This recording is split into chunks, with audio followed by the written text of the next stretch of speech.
जय Hind everyone, welcome to Force Defence academy.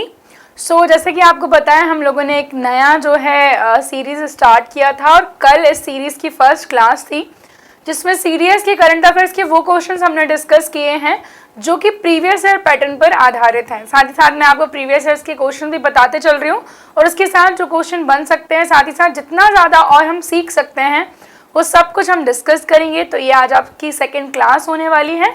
चलिए फिर स्टार्ट करते हैं। Here comes the first question.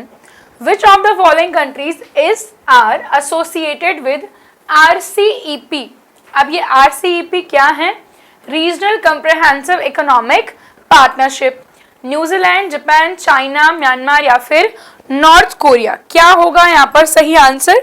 ये आपको भले ही रिकॉर्डेड वीडियो है बट आप चाहें तो साथ साथ में आंसर कर सकते हैं। ठीक है, आंसर जो होगा यहाँ पर वो हमें मिलेगा सी, यानी कि New Zealand, Japan, China, Myanmar, north Korea इसका पार्ट नहीं है। अब मैम आपने ये तो बता दिया कि इन कंट्रीज में से न्यूजीलैंड, जापान, चाइना, म्यांमार इसका पार्ट है, पर आखिर ये है क्या जिसके बारे में हम बात कर रहे हैं? Regional comprehensive economic partnership. So देखिए, ये जो है साइन की गई थी 15 नवंबर 2000 को बाय 15 कंट्रीज। अब वो 15 कंट्रीज कौन कौन सी हैं सारी देखनी है हमको। जैसा कि मैंने आपको पिछला क्वेश्चन बताया कि पूछ लेंगे कौन सा मेंबर है कौन सा मेंबर नहीं है, तो हमें सारी याद करनी पड़ेंगी। चाइना है, जापान है, साउथ कोरिया है, ऑस्ट्रेलिया है, न्यूजीलैंड है एंड आसियान ग्रुप है ना, जिसमें आपको Brunei, Cambodia, Indonesia, Laos, Malaysia, Myanmar, Philippines, Singapore, Thailand, ये सारी कंट्रीज हैं। अब ये है क्या? तो it is build as one of the world's largest free trade agreement accounting for nearly 30% of global GDP and covering 30% of world's population। FTA की बात हो रही है यहाँ पर, फ्री ट्रेड अग्रीमेंट की बात हो रही है। फ्री ट्रेड अग्रीमेंट बेसिकली क्या होता है? जब दो कंट्रीज के बीच में इंटरनेशनल ट्रेडिंग होती है तो उस पर लगने वाले जो टैरिफ्स होते हैं वो खत्म कर दिए जाते हैं ताकि आपका ट्रेड और ज्यादा बढ़ सके। That is free trade agreement. और ये जो कंट्रीज हैं वर्ल्ड जीडीपी का 30% कवर करती है, साथ ही साथ पूरी वर्ल्ड पॉपुलेशन का भी 30% कवर करती है। ठीक है, इंडिया जो है मतलब नेगोशिएशन चल रहा था बट इंडिया ने छोड़ दिया इस ग्रुप को, इंडिया पार्ट नहीं है। लेकिन आरसीईपी जो है 1 जनवरी 2022 से मिला कि world's largest free trade zone आया in terms of trade volume. ठीक है, सो आप बस याद रख लीजिएगा मेंबर कंट्री इंडिया है या नहीं है, किस लिए है, क्या काम है इसका, वो सारा। क्योंकि क्वेश्चन ये क्यों बन सकता है? बिकॉज फ्री ट्रेड अग्रीमेंट अभी बहुत ज्यादा न्यूज में है। रिसेंटली इंडिया है sign free trade agreement with Australia and बहुत जल्दी यूके और इजराइल के साथ भी फ्री ट्रेड अग्रीमेंट साइन हो सकता है। नेक्स्ट क्वेश्चन, आपको यहाँ पर बड़े सारे लेक रिलेटेड क्वेश्चन मिलते हैं। पिछले साल भी एक पेपर में पूछा गया था, आर्टिफिशियल लेक पूछा गया था, इसमें से कौन सा है? तो कोडाईकनाल लेक ऑफ तमिलनाडु, ये क्या है? एक आर्टिफिशियल लेक है। ठीक है, बाकी तो आपको पता ही है रेणुका हिमाचल प्रदेश, रेणुका एक वेटलैंड भी है बच्चों। और ये जो है ना इंडिया का सबसे छोटा वेटलैंड है हिमाचल प्रदेश का। नैनीताल, ताल वाली जितनी है सारी उत्तराखंड में है, कोलेरू आंध्र प्रदेश में। हम यहाँ आते हैं पेंगोंग सो लेक। पेंगोंग सो लेक काफी ज्यादा न्यूज में रही है, आपको पता होगा है ना। तो हम यहाँ पर देखेंगे इसके बारे में। Which one of the following statement is correct? Pangong Tso is an endorheic saline lake that stretches across western Ladakh and eastern Tibet. The lake has landlocked basin that is a part of Indus River basin. The lake stretches for 134 km and is divided into 5 sub-lakes and it is not necessary to have an inner line permit to visit the lake. ये 4 options हैं, इनमें से कौन सा correct है ये पूछा गया है यहाँ पर। तो first one is correct. First one क्या बोला गया है? पेंगोंग लेक जो है एंडोरिक सलाइन लेक है जो कि ईस्टर्न लद्दाख से वेस्टर्न तिब्बत तक क्या है? स्ट्रेच्ड है। ठीक है, ईस्टर्न लद्दाख से वेस्टर्न तिब्बत, यहाँ पे वेस्टर्न लद्दाख से ईस्टर्न तिब्बत, तो ये वाला रॉन्ग हो जाता है। दूसरा क्या बोल रहा है? It has a landlocked basin which is separated from Indus river basin by elevated ridge. Third, Pangong Tso lake जो है ये 134 किलोमीटर लॉन्ग है, ये 5 सब लेक्स में डिवाइडेड है। अब वो 5 सब लेक्स कौन कौन सी हैं? पेंगोंग सो, सो नायक, रामसो जिसको ट्विन लेक्स भी बोलते हैं, और नायक सो। ठीक, to visit the lake an inner line permit is required. इसकी क्या होती है? जरूरत होती है, because it is located in the Sino India line of actual control. LAC पर क्या है? ये सिचुएटेड है। तो आई गेस वहां पर इनकरेक्ट पूछा होगा, क्योंकि ये वाला भी इनकरेक्ट है ना। ये याद रखिएगा, इनर लाइन परमिट यहाँ पर रिक्वायर्ड है। 134 किलोमीटर, 5 सब लेक्स में डिवाइडेड है और लैंडलॉक बेसिन है इसका। नेक्स्ट आ जाते हैं हम। इसके अलावा एक और मैं आपको बता देती हूँ, एक और लेक है, रिसेंटली दिल्ली में है बेसिकली, वो है ना, दिल्ली में वो लेक है। अब मैं नाम उसका मिस कर रही हूँ, एक बार आप इसको चेक करिएगा। इसको रिसेंटली जो है एक सर्टिफिकेशन मिला है यूनेस्को से। जो लेक है दिल्ली में, उसमें इंडिया में उसको नेशनल इम्पोर्टेंस मॉन्यूमेंट घोषित किया है। वो लेक कौन सी है आप कमेंट सेक्शन में बताइएगा।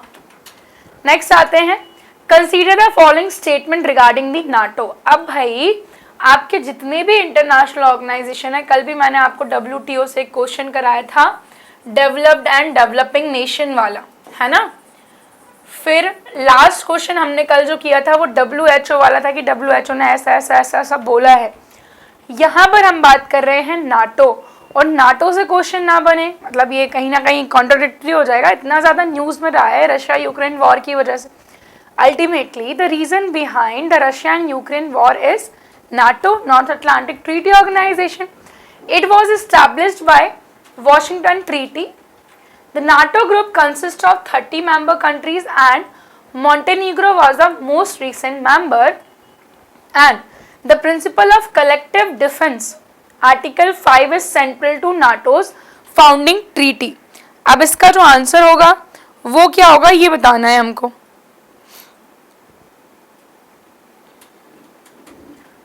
चलिए, नाटो के बारे में अगर बात करें, जैसे कि मैंने आपसे कहा रशिया यूक्रेन वॉर जो है इसका क्या है, अल्टीमेटली कारण नाटो है, नॉर्थ अटलांटिक ट्रीटी ऑर्गेनाइजेशन। ऐसा क्यों? बिकॉज जब रशिया और यूएसए के बीच में क्या शुरू हुआ, रशिया और यूएसए के बीच में जब शुरू होता है cold war, and the reason behind the cold war क्या, वो न्यूक्लियर जो उन्होंने अटैक किया जापान के ऊपर और ये सारा चलता रहा इनके।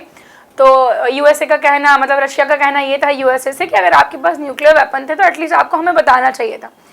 तो यूएसए ने फिर वेस्टर्न कंट्रीज का सहारा लिया और नाटो को क्या किया है, स्टैब्लिश किया है। देखिए, NATO is a north American and European country military alliance and the alliance is based on north Atlantic treaty, ठीक है, which was signed in 1949 and was established by Washington Treaty। First statement हमारा correct हो जाता है। NATO का headquarter Brussels Belgium में है, ठीक है। यहाँ पर आपको मिलेगा इसमें मेंबर कितने हैं, 30 मेंबर हैं। और जस्ट कमेंट डाउन बिलो कि अभी रिसेंटली 31st मेंबर कौन सा बना है नाटो का। इस क्वेश्चन के हिसाब से 30 मेंबर, बट अभी 31st बन गया, लेकिन वो मार्च में ही बना है तो आपके एग्जाम में नहीं आएगा। North Macedonia was the most recent member, मतलब सेकंड स्टेटमेंट हो जाता है हमारा रॉन्ग।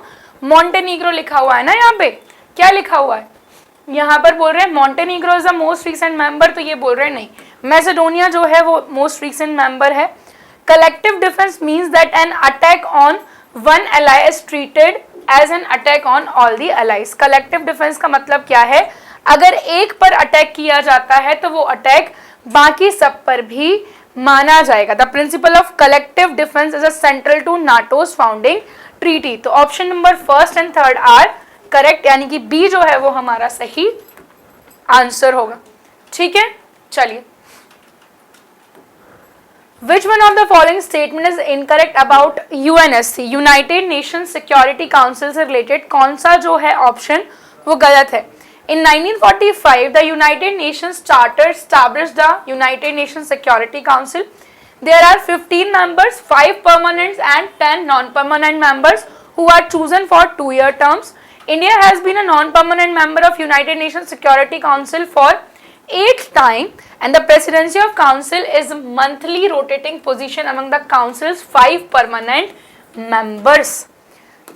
लास्ट पॉइंट आपको ध्यान से पढ़ना है, बिल्कुल देखना, आपको मिलेगा जब वर्ल्ड वॉर सेकेंड क्या हुआ, खत्म हुआ, है ना।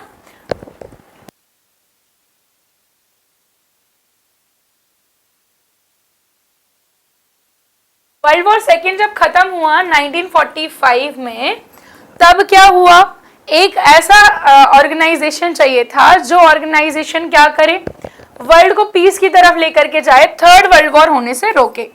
तो 24 अक्टूबर 1945 को क्या बनाया गया, ऐसा एक ऑर्गेनाइजेशन बनाया गया विच वॉज यूएनओ।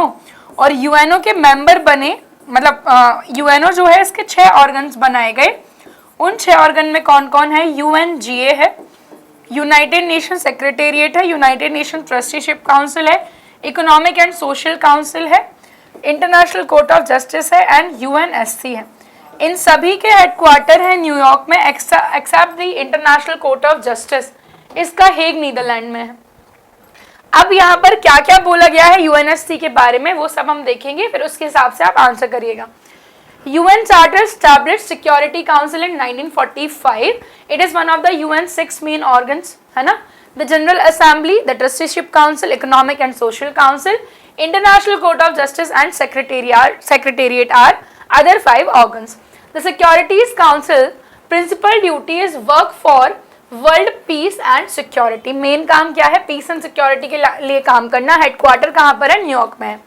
बिल्कुल, इट हैज 15 मेंबर्स, 5 परमानेंट हैं, 10 नॉन परमानेंट हैं। और यहाँ पर क्या होती है, 2 जो नॉन परमानेंट है वो 2 साल के लिए चुने जाते हैं। परमानेंट मेंबर्स कौन कौन से हैं वो भी याद रखना है, यूएसए है, रशिया है, फ्रांस है, चाइना है, यूके है, ये 5 परमानेंट मेंबर हैं। इंडिया ने ज्वाइन किया 8th टर्म के लिए, बिल्कुल ये वाला स्टेटमेंट भी हमारा सही हो गया, है ना। और जो है यहाँ के बाद अब इंडिया की हालांकि टर्म एक्सपायर हो गई है, 27-29 के लिए वापस से मिल गया है। The presidency of the council is rotated among 15 members every month. Each security council member gets 1 vote. The security council makes decision based on affirmative vote of 9 members including the permanent members. अब यहाँ पर wrong statement कौन सा हो जाता है, ये वाला, वो ये बोल रहा है कि जो प्रेसिडेंसी है वो सिर्फ परमानेंट मेंबर्स पर होती है, तो ऐसा नहीं है। प्रेसिडेंसी आपको मिलेगी सारे के सारे 15 मेंबर्स पर, मतलब कि बाकी के तीनों पॉइंट्स हमारे क्या हो जाते हैं, सही हो जाते हैं। ठीक है, चलिए आगे बढ़ जाए। Recently north stream pipeline was often seen in the news. It passes through which of the following? Caspian sea, Mediterranean sea, Baltic sea या फिर नॉर्थ सी? क्या होगा यहाँ पर सही आंसर? चलिए, तो जो नॉर्थ स्ट्रीम पाइपलाइन है इसके बारे में अगर हम बात करें, it is world's longest under C pipeline running through Baltic sea, है ना। आंसर क्या हो जाएगा हमारा, बाल्टिक सी, यूरोप में होगा। और आपको पता है, मतलब यूरोप में होगा एज एन यूरोप के पास में। बाल्टिक नेशन हमने सुने, बाल्टिक नेशंस कौन कौन से हैं, 3 कंट्रीज को बाल्टिक नेशन कहा जाता है, एस्टोनिया, लातविया एंड लिथुआनिया। ये जो हैं 3 ऐसी कंट्रीज हैं which are known as Baltic nation. अब इसके बारे में देखते हैं दैट नॉर्ड स्ट्रीम क्या है, क्यों न्यूज में है। World's longest under C pipeline running beneath the Baltic sea and transporting gas from Russia to Europe. Europe से रशिया से जो है गैस ट्रांसपोर्टेशन का काम हो रहा है यूरोप तक। North stream is made up of 2 pipelines each with 2 lines. Nord Stream 1 runs from Weborg in Leningrad, Russia to Lublin near Greifswald, Germany and was completed in 2011. ठीक है, तो अभी आपको पता होगा बेसिकली जब से ये यूक्रेन वॉर शुरू हुआ है, रशिया यूक्रेन वॉर, तब से यहाँ पे बड़ी सारी दिक्कत। For at least 50 years the twin pipeline can deliver combined total 110 billion cubic meters of gas to Europe. And the pipeline connects to the OPAL. What is OPAL? Baltic Sea Pipeline and NEL, North European Pipeline in Germany, from there to the European grid. ठीक है, सो बस आप याद रख लीजिएगा, world's longest under सी pipeline है ये north stream, और किस सी से रिलेटेड है, तो बाल्टिक सी से रिलेटेड है। चलिए भाई, ये क्वेश्चन तो ऐसे है ना, आपसे हर साल आते हैं। G20 के मेंबर्स पूछ लेंगे, आशियान के पूछ लेंगे, एससीओ के पीछे लेंगे। इसके अलावा आप पिछला अगर यूपीएससी का पेपर उठा के देखोगे ना तो आपको मिलेगा कि वहां उन्होंने पूछा है कि कौन कौन सी कंट्रीज एससीओ और G20 दोनों की मेंबर है ना, ये क्वेश्चन यहाँ पर पूछा गया है। तो यहाँ पर हमें बताना है ASEAN groups, Brunei, Cambodia, Malaysia, Peru या फिर थाईलैंड, क्या होने वाला है यहाँ पर सही आंसर, ये हम देखेंगे। अब सब इस क्वेश्चन का आंसर करने के लिए what you need to understand it is कि आप ये याद रखें कि आसियान है क्या, association of south eastern Asian nation, Asia के साउथ ईस्टर्न जो नेशन है उनका ग्रुप है ना। तो आपको समझना होगा ब्रुनेई, कंबोडिया, मलेशिया तो एशिया में है, बट पेरू तो एशिया में है ही नहीं। पेरू कहाँ पर है, ये तो साउथ अमेरिका में है भाई, और थाईलैंड भी है हमारा, साउथ ईस्टर्न एशियन कंट्रीज है, कंट्रीज में से एक है। ब्रुनेई, कंबोडिया, मलेशिया, थाईलैंड, यानी कि सी जो है यहाँ पर हमारा सही आंसर होगा। आसियान बना है 1967 में, it is headquartered at Jakarta, Indonesia. इसके जो चीफ हैं वो है लिम जॉक हुई। क्या इंडिया इसका मेंबर है? सो इंडिया इसका मेंबर नहीं है। क्यों नहीं है? Because India south eastern country नहीं है, एशिया की साउथ ईस्टर्न नहीं है, ये ऊपर आती है इंडिया जो है एशिया में। इसके अलावा इंडिया जो है इसका अच्छा खासा पार्टनर है, and recently India and ASEAN has celebrated 30 years of friendship, और इनका जो कॉन्फ्रेंस हुआ था वो कंबोडिया में हुआ था। ठीक है, अब सारी की सारी कंट्रीज हम अगर देखें, ASEAN stands for association of south eastern Asian nation. The goal of ASEAN is to encourage economic cooperation in Southeast Asia while also ensuring the regional economic stability. चाहे कोई भी इंटरनेशनल ऑर्गेनाइजेशन हो वो एक मोटो के साथ ही स्टैब्लिश किया जाता है, तो यहाँ पर आपको ये मोटो मिलेगा। The Association of Southeast Asian Nation was founded in Bangkok. This thing is very important because आपको एक और ऑर्गेनाइजेशन मिलेगा which is BIMSTEC, जो कि क्या है, बिम्स्टेक जो है वो भी बैंकॉक डिक्लेरेशन से ही एस्टैब्लिश किया गया है 8 अगस्त 1967 1967।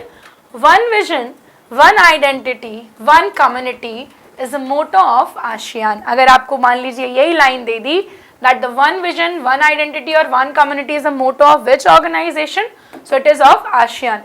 The ASEAN has total of 10 members. कितने मेंबर्स हैं भैया? 10 मेंबर्स हैं।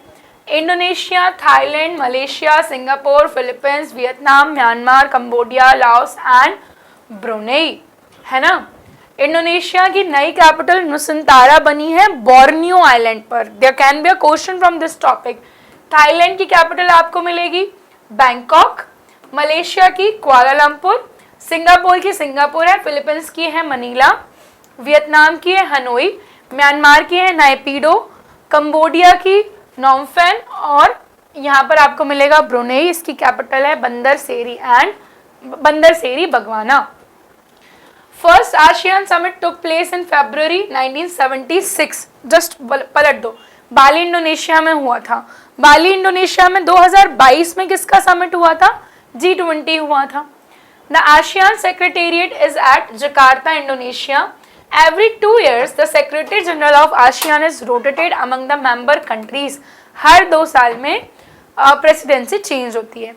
India's 4th major trading partner is ASEAN. ASEAN जो है इंडिया का 4th major trading partner है। India's trade with ASEAN accounts for approximately 10.6% of the total countries commerce. हमारा जो टोटल ट्रेड हो रहा है उसमें से 10.6% किसका है? आसियान का है। India's overall export to ASEAN account for export 11.28% का है। ठीक है, इसके बाद ASEAN India free trade agreement is now fully operational. ASEAN के साथ भी हमारा free trade agreement has been sign. The Peruvian government declared a 90-day environmental emergency in damaged coastal territory after an oil spill that saw 6,000 barrels of crude oil pour into the sea. The spill was caused by the freak wave which resulted from the eruption of volcano in the Tonga.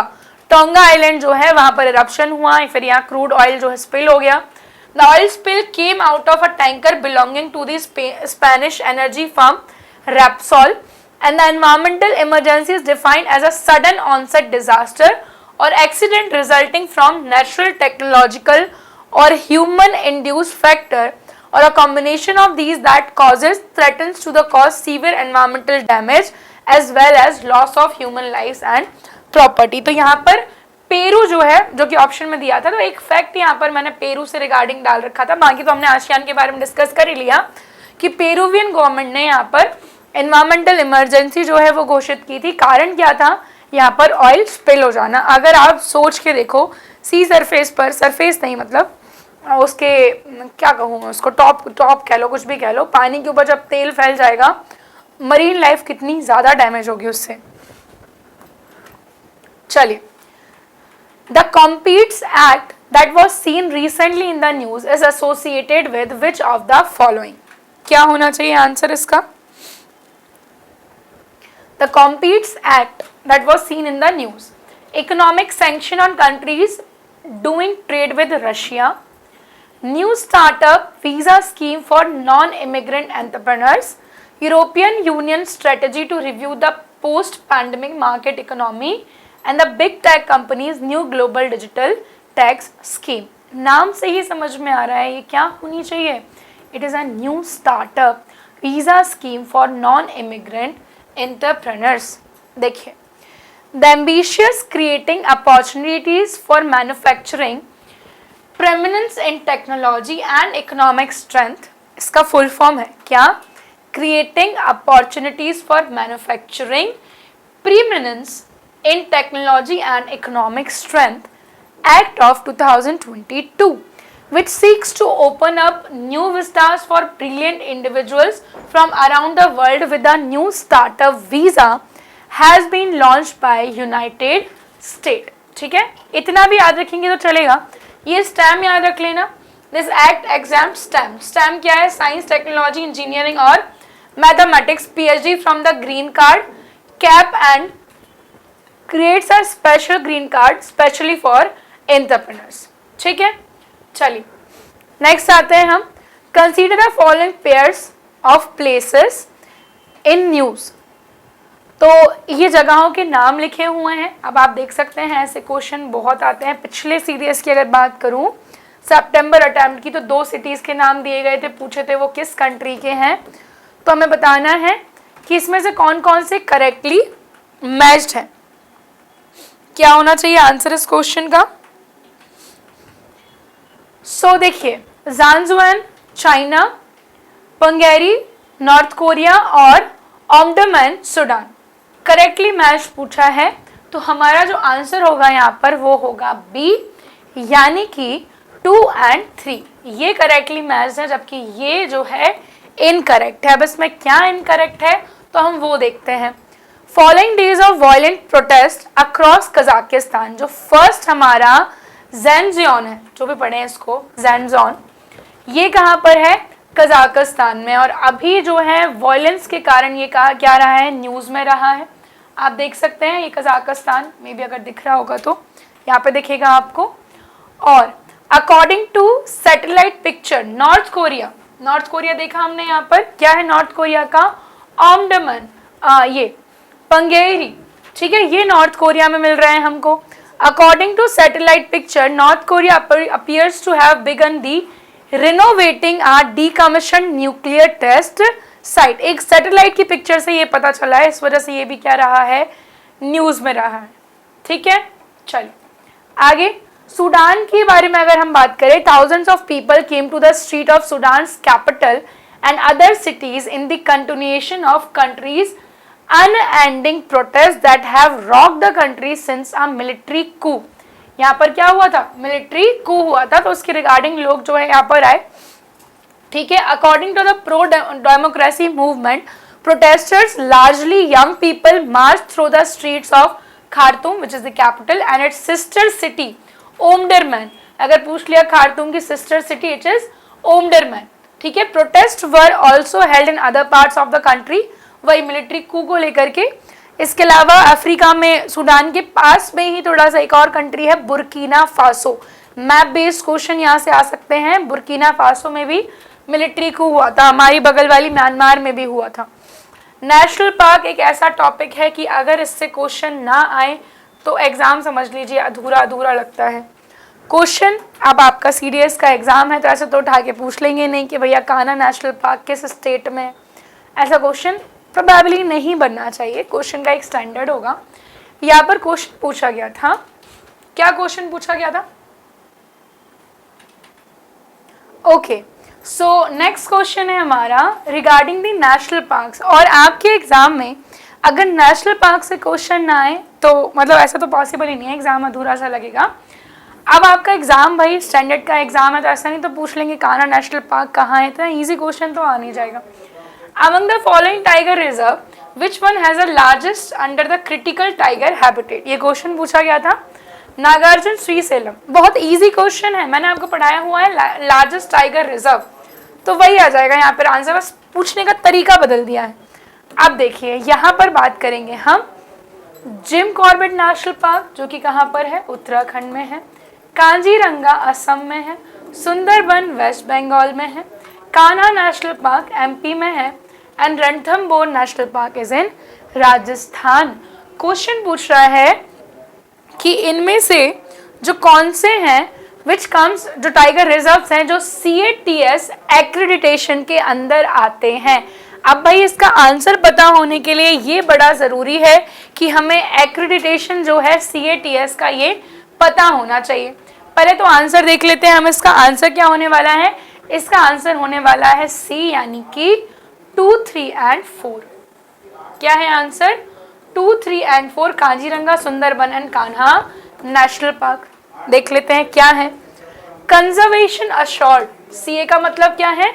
Conservation assured tiger standard, TS stands for Tiger Standards, has been agreed upon as an accreditation tool by Global Coalition of Tiger Range Countries and has been developed by Tiger and Protected Area Experts। ठीक है, officially कब launch किया गया? इसको 2013 में launch किया गया। It sets minimum standards for effective management of target species and encourages assessment of these standards। Try करते हैं कि भैया अच्छे मैनेजमेंट स्टैंडर्ड्स यहाँ पर इफेक्टिव वो लिए जाएं और इनकरेज किया जाए इन स्टैंडर्ड्स के असेसमेंट को। ठीक है, यहाँ पर अभी मेनली कंट्रीज कितनी हैं इसके अंदर? 13 हैं। हमारे पास की देखना पहले, इंडिया, बांग्लादेश, भूटान, चाइना, नेपाल है ना, कंबोडिया है, चाइना है, इंडोनेशिया है, लाओस है, मलेशिया है, म्यांमार है, रशिया है, थाईलैंड एंड वियतनाम है। ठीक, CATS is globally accepted conservation tool that sets best practice standard to manage tiger जो पॉपुलेशन है उसको, है ना। अभी जो है हमें मिलेगा 14 टाइगर रिजर्व जो है इंडिया के, वो इसमें इंक्लूडेड है। मानस ऑफ काजीरंगा है ना, मानस, काजीरंगा, ओरांग, ये कहाँ? असम के। सतपुड़ा, कान्हा एंड पन्ना, पेंच MP महाराष्ट्र दोनों में है।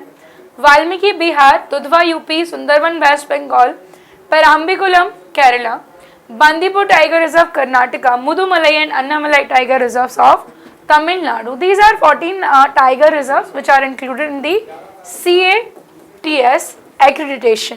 ठीक है, कंट्रीज कितनी है इसमें? 13, और इसको एक्सेप्ट भी कब किया गया था? 2013 में किया गया था। Okay, let's move. Which of the following declaration was adopted by the tiger range countries to double the global tiger population by 2022? So it is a very recent question. 2022 में पूछा जा रहा है यहाँ पर कौन सा डिक्लेरेशन है टाइगर्स की पॉपुलेशन को डबल करने के लिए? Beijing declaration, Saint Petersburg declaration, London declaration या फिर ब्राज़ाविले डिक्लेरेशन? तो आंसर होगा बीजिंग डिक्लेरेशन। ठीक है, सॉरी, आंसर होगा यहाँ पर बी, सेंट पीटर्सबर्ग डिक्लेरेशन। ठीक है, ये जो है क्या किया जा रहा है? It has been adopted to double the population of tigers. Okay, अब इसके बारे में अगर हम देखें तो ये सारे लिखे हुए हैं, सारे देखेंगे। मेन हमारा जो आंसर है वो देखते हैं। Saint Petersburg declaration in 2010 the countries agreed to a global tiger recovery program and pledged to double the global tiger population by 2022. On 30th of January 2012, pharmaceutical companies, donors, endemic countries and non-governmental organizations came together to sign the London Declaration on Neglected Tropical Disease. ठीक है, London declaration किससे related है? Tropical diseases. Together they committed to control the eliminate or eradicate 10 diseases by 2022 and improve the lives of over 1 million people. London Declaration, neglected tropical diseases. Petersburg Declaration to double the tiger population. Beijing Declaration and platform for action as an agenda for women's empowerment and seeks to promote the equality between women and men. इसके बाद last बचता है हमारा ब्राज़विले declaration, aims to implement the coordination and cooperation between different government sectors to protect the benefit provided by the wetland ecosystem. तो ये 4 अलग अलग declaration हमें यहाँ पर मिले. नेक्स्ट आते हैं, consider the following statement with reference to the India State of Forest Report 2021. देखिए ये रिपोर्ट जो है वो 2 साल में एक बार आती है. 2019 में आई थी, 2021 में आई थी, 2023 में आनी चाहिए, अभी तक आई नहीं है. तो ये याद रखिएगा, यहाँ पर ऑलरेडी आपको मिल जाएगा. फॉरेस्ट कवर से लेकर के यहाँ पे क्वेश्चन पूछा था, देख लेते हैं. As per the report India has shown the highest increase in forest cover and not tree cover. Forest cover में इंडिया ने ग्रोथ हासिल की है, लेकिन ट्री कवर में यहाँ पर ग्रोथ हमें देखने को नहीं मिलती. दूसरा क्या बोल रहा है? दूसरा बोल रहा है भाई कि Madhya Pradesh has the largest forest cover in the country. More than 50% of the geographical area of Mizoram is under the forest cover. अब इसमें से कौन से सही हैं?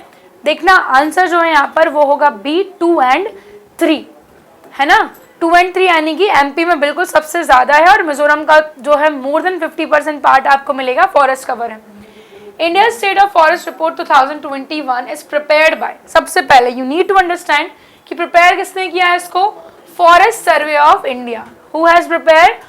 Forest Survey of India, which has been mandated to assess the forest and tree resources of the country. In 2021, the total forest and tree cover in India is 80.9 million hectare, which is 24.62% of the geographical area of the country. हमारी country के 24.62% पर आपको क्या मिलेगा? Forest and tree cover, जो कि 80.9 million है.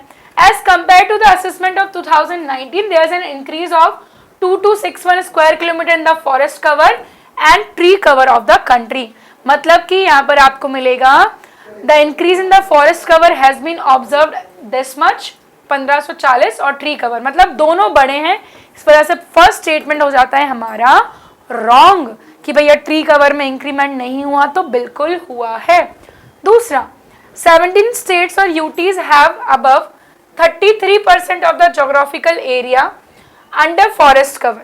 17 states या फिर यूनियन टेरिटरीज ऐसी हैं जिनके जोग्राफिकल एरिया जो है वो 33% से ज्यादा फॉरेस्ट के अंदर, जिनमें आपको मिलेगा यूटीज एंड स्टेट्स की अगर हम बात करें, लक्षद्वीप, मिजोरम, अंडमान निकोबार, अरुणाचल प्रदेश, मेघालय, ये सारे नाम आप देख सकते हैं.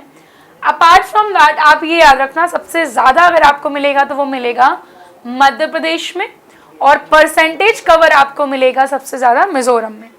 और ये देखें कि इंक्रीमेंट कहाँ हुआ है? आंध्र प्रदेश, तेलंगाना एंड उड़ीसा में इंक्रीमेंट देखने को मिला है.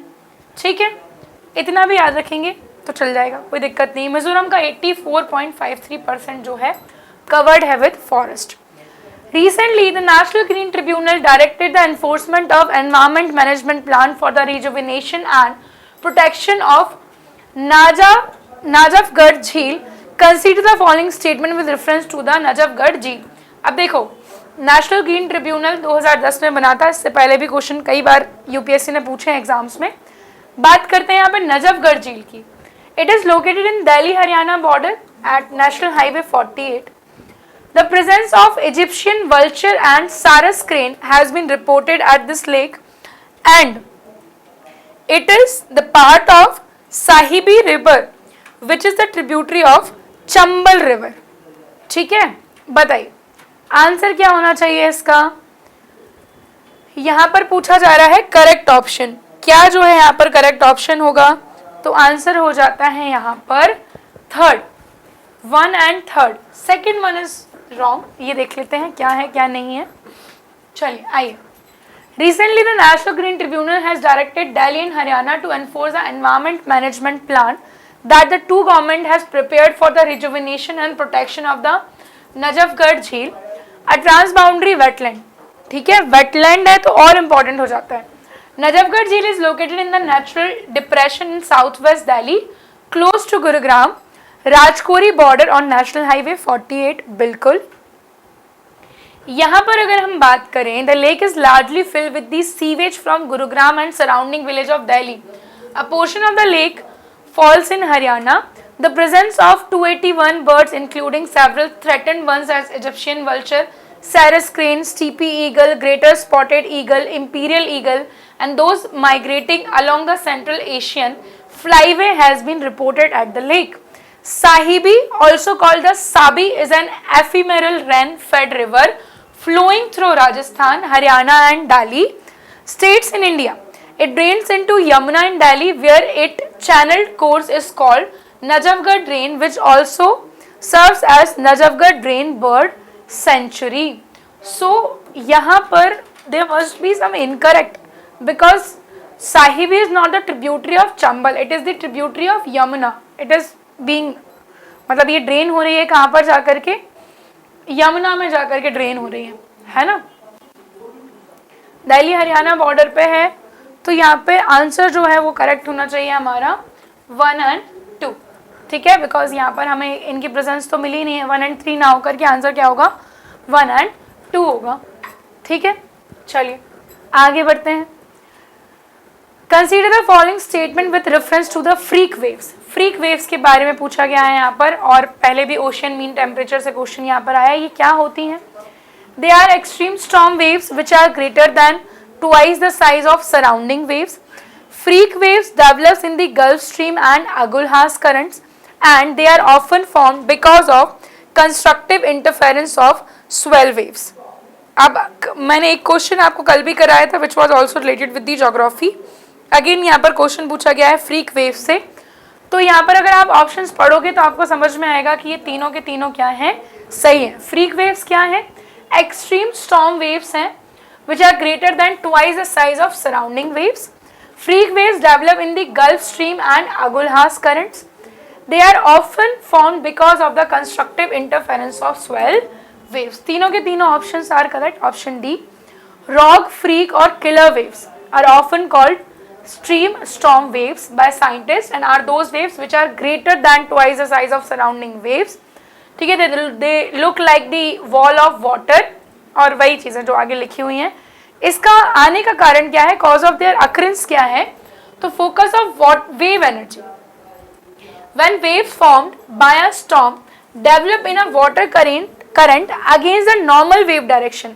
क्या बोल रहे हैं कि जब वेव बनती है एक वाटर करंट में जो कि वाटर वेव डायरेक्शन के क्या हो, एकदम अगेंस्ट में हो, an interaction can take place which result in a shortening of the wave frequency. जो wave frequency को क्या कर देता है, short कर देता है, and this can cause the waves to dynamically join together forming a very big rogue waves, है ना. और इन्हीं को क्या कहा जाता है, ये मेनली मिलती हैं गल्फ स्ट्रीम और अगुलहास करंट में, and these are known as extreme storm waves क्योंकि इनकी फ्रीक्वेंसी क्या हो जाती है, कम हो जाती है.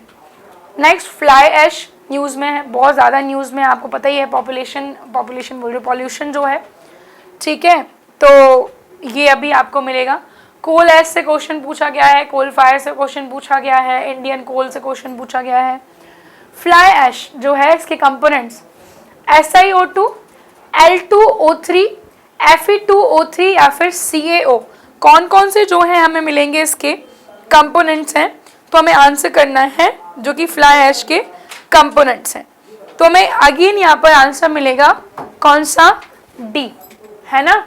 SiO2, L2O3, Fe2O3 and CaO all are the chemicals component हैं ये किसके, फ्लाई ऐश के.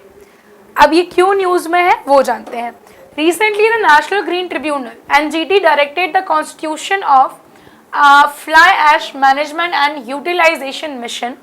The fly ash management and utilization mission, beside monitoring the disposal of annual stock of unutilized fly ash, will also see how 1670 million tons of legacy fly ash could be utilized in the least hazardous manner. इसको कैसे क्या किया जाए, utilise किया जाए. CiO2 क्या होता है, सिलिकॉन डाइऑक्साइड. L2O3 क्या होता है, एल्यूमिनियम डाइऑक्साइड. Fe2O3 क्या होता है, फेरिक ऑक्साइड. एंड CaO क्या होता है, calcium oxide. And these are the components of fly ash. Which of the following is the first zoo in India that has acquired the membership of World Association of Zoos and Aquarium? कौन सा है जिसने zoo and aquarium दोनों का दर्जा प्राप्त किया है, world association of zoos and aquarium का? Rajiv Gandhi zoological park, Tata steel zoological park, Gajang reserve forest या फिर नंदन कानन जूलॉजिकल पार्क? तो आंसर क्या होगा, अगेन आंसर होगा यहाँ पर डी, है ना. Nandan Kanan zoological park has acquired the membership of world association of zoos and aquariums. ठीक है. और नंदन कानन है कहाँ पर, काफी फेमस है, ये उड़ीसा में मिलेगा.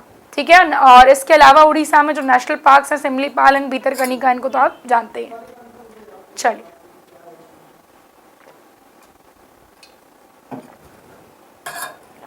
आगे बढ़ते हैं. ये बना था 1960 में. It is the first zoo in the country to become a member of the world association of zoos and aquariums. ठीक है. चलिए और क्या है, इसी तरीके का अगर देखें, first unique open rock museum बना है कहाँ पर, हैदराबाद में, है ना. और यहाँ पर मिलेगा 35 डिफरेंट रॉक्स यहाँ पर आपको नजर आएंगे. ठीक है. These rock represent the deepest part of the earth and the rock have been source from Orissa, Tamil Nadu, Uttarakhand, Jharkhand. Assam Meghalaya border dispute जो है वो खत्म हुआ है, जानते ही हैं हम. मेघालय में जो मामलुहा केव्स हैं, इनको जियो हेरिटेज साइट जो है उसका टैग दिया गया है यूनेस्को का.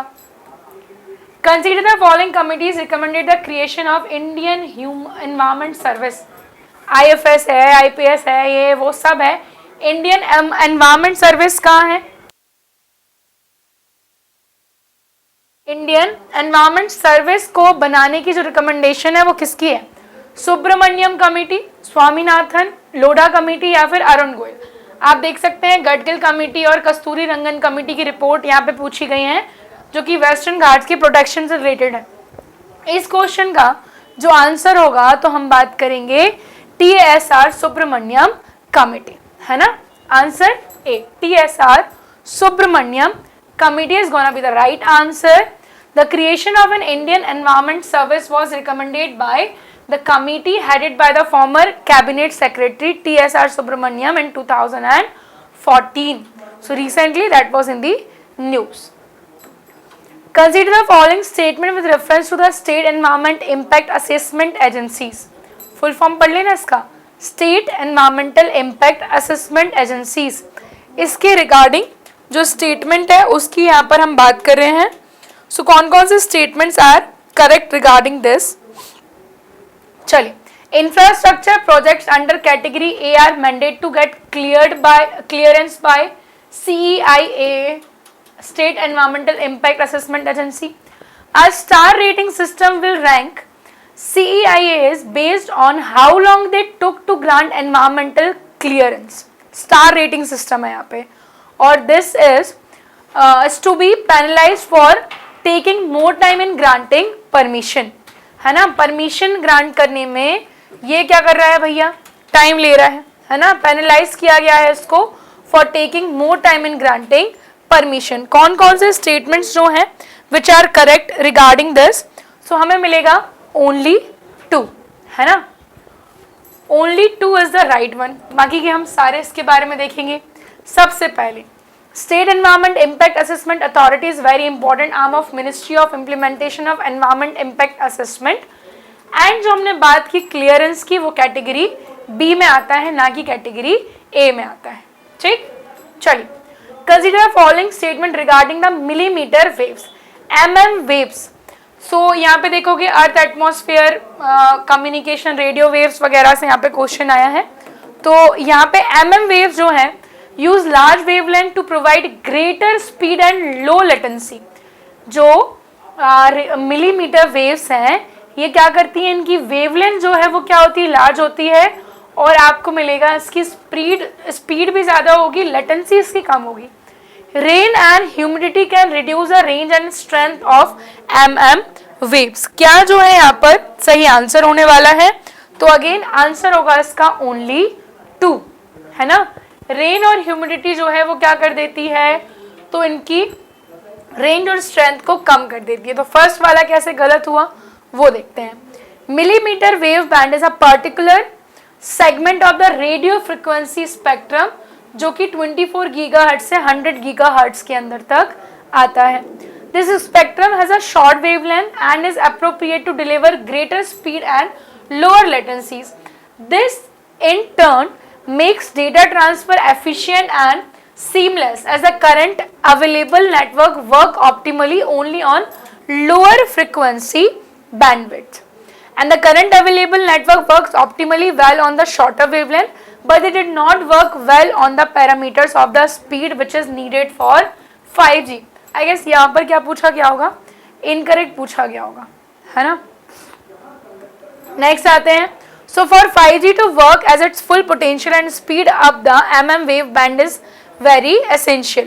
Millimeter waves are absorbed by the gases and moisture in the atmosphere which reduces the range and strength of the waves. Rain and humidity जो है वो कर ही देती है, ठीक। चलो, consider following statement with reference to the solid state batteries. Solid state battery मैंने पहले भी पूछा है कि बैटरीज जो हैं वो इनका डिस्ट्रक्शन किसके अंडर आता है, ऐसे क्वेश्चन भी पूछे गए हैं, ठीक है। तो याद रखिएगा इलेक्ट्रॉनिक वेस्ट के अंदर बैटरीज को काउंट नहीं किया जाता है। They provide higher energy density and lower charge time in the comparison to lithium batteries. Higher energy density और टाइम जो है चार्जिंग का लिथियम बैटरीज से कम लेते हैं ये। Solid state batteries use lithium as anode. Lithium को एनोड के रूप में क्या करते हैं? यूज करते हैं। आंसर जो है करेक्ट पूछा है तो ओनली 1 इज करेक्ट। अब देखना क्वेश्चन में ही तो मैं यहाँ पर आंसर मिलेगा। क्या पूछ रहे हैं यहाँ पर कि सॉलिड स्टेट बैटरी जो होती है हाई एनर्जी डेंसिटी होती है देन लिथियम आयन बैटरी, और ये यूज करती है लिक्विड इलेक्ट्रोलाइट सॉल्यूशन का। It doesn't have a risk of explosion और fire, so there is no need have components for safety, है ना, जल्दी बढ़ती नहीं है। और इसके बाद बैटरी चार्जिंग टाइम भी क्या है इसमें कम है। A solid state battery can increase energy density per unit area since only a small number of batteries are needed. The advantage of the solid state battery that they include higher cell energy density by eliminating the carbon anode and lower charge time by eliminating the need to have lithium diffuse into the carbon particle। जब पूछा था solid state batteries की भाई lithium batteries से कम वो ले रही हैं ये वो, ठीक है। यहाँ पर बात हो रही है कि इसमें आपको मिलेगा कैथोड में यूज किया जा रहा है लिथियम का, ना कि एनोड में, ठीक है। कैथोड जो है वो यूज हो रहा है किसका? लिथियम का, positive electrode made up of lithium, ठीक। और एनोड में यूज हो रहा है ग्रेफाइट का, इसलिए statement second was wrong. And the last question of the day is consider the following statement with reference to the dark matter. Dark matter से यहाँ पर क्या किया जा रहा है? क्वेश्चन पूछा जा रहा है। अब इसकी ओर बढ़ते हैं और आंसर देखेंगे। Dark hello is the infrared halo of dark matter which surrounds galaxies. Infrared, है ना। Dark matter has never been directly detected, और dark matter and dark energy combined make up around 20% of the universe. Third one is wrong. First and second are correct. Dark matter is composed of particles that do not absorb, reflect or emit light, so they cannot be detected. जब देखा ही नहीं जा रहा, light ही पास नहीं हो रहा, detect कैसे होंगे? जो आपका इलेक्ट्रोमैग्नेटिक रेडिएशन है उससे पता नहीं चल रहा। Dark matter halo is a basic unit of the cosmological structure and it is a hypothetical region that has decoupled from cosmic expansion and contains a gravitationally bound matter, ठीक है। और यहाँ पर हम बात कर रहे हैं 20% लिखा था ना आगे। Roughly 68% of the universe is dark energy. Dark matter makes up 27% and the rest everything on earth, everything ever observed with all of 4 instruments, all normal matter adds up to less than 5% of the universe. बाकी सारा 5%। और ये अगर आप देखोगे तो 68% dark energy, 27% dark matter. सो ये थी आज की वीडियो हमारी। ऑलमोस्ट हमने जितने भी इंपॉर्टेंट क्वेश्चंस थे वो डिस्कस किए हैं। क्लास की टाइमिंग 9 बजे की है। आपको ये क्लास 9 बजे चैनल पर मिल जाएगी और हम कल मिलेंगे इन्हीं क्वेश्चंस के साथ। कोशिश करिए पूरा देखें और नोट्स बनाएं। जय हिंद, थैंक यू।